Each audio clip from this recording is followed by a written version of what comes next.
Seminar number 8, Case Control Studies. There is nothing like looking if you want to find something. You certainly usually find something if you look, but it is not always quite the something you were after. A case control study compares the characteristics of a group with a particular disease outcome, the cases, to a group without the disease outcome, the controls.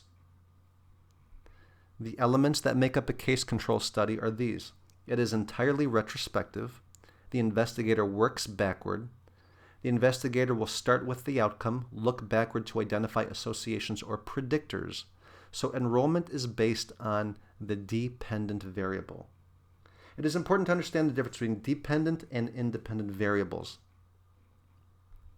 The dependent variable is the outcome of interest: survival, death, ICU admission, whereas the independent variable is the factor that precedes or predicts the outcome, also known as the predictor variable, intervention variable, or exposure variable.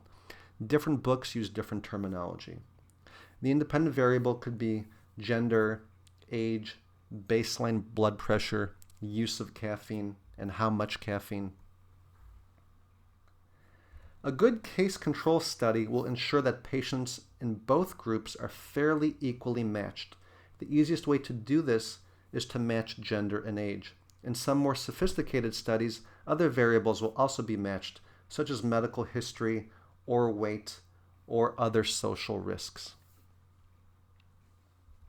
A case control study then allows an investigator to develop a 2-by-2 table.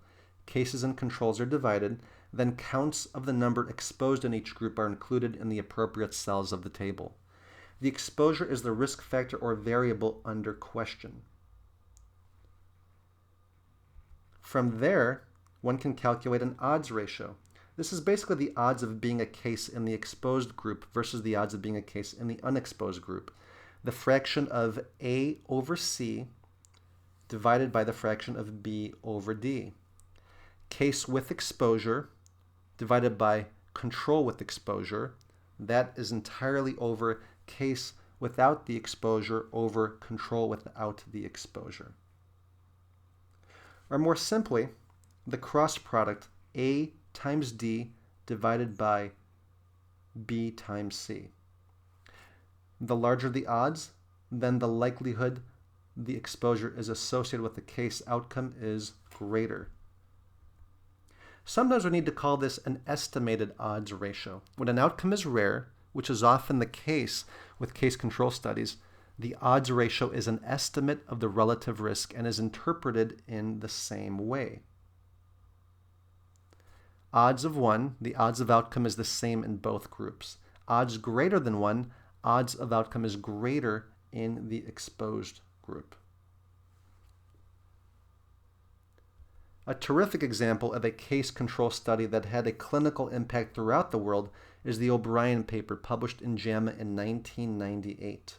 Epidemic of pediatric deaths from acute renal failure caused by diethylene glycol poisoning. This is an important toxicologic investigation all fellows should know. This investigation helped determine that acetaminophen contaminated with diethylene glycol was responsible for an outbreak of pediatric renal failure and death in Haiti. The outcome had already occurred. The investigators worked backward to identify what were the predictors, what were the risks that resulted in renal failure and death, and it turned out to be diethylene glycol poisoning in these cases. Again, this is a terrific read, and it is available for download at the program's website. So what are the advantages of the case control study? Well, they're quick, cheap, and easy to complete. It is suitable for rare disease outcomes. It is useful for hypothesis formulation, and there is no loss to follow-up because the outcome has already occurred and one is looking backward. Now, there are disadvantages to case control studies. It is not suitable when exposures are rare. Only one outcome can be studied. Incidence and prevalence cannot be estimated.